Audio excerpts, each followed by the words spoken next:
Kiki Saputri pun menampik jika lagu yang dinyanyikan itu bertujuan untuk menyindir pemerintah secara umum.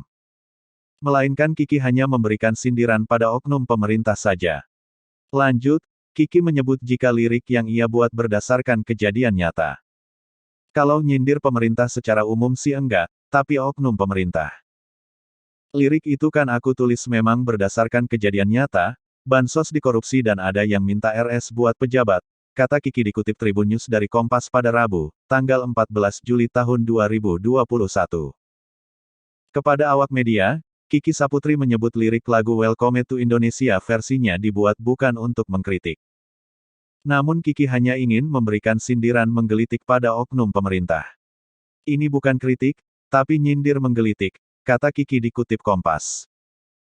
Sempat viral beberapa waktu lalu, Kiki Saputri sempat diperingatkan warganet untuk lebih berhati-hati memberikan kritik. Karena banyak warganet yang justru khawatir jika Kiki dicinduk setelah memberikan kritik. Iya banyak banget yang bilang, awas Ki keciduk. Cuma Kiki merasa wakil rakyat ada untuk mewakili suara rakyat, kata Kiki.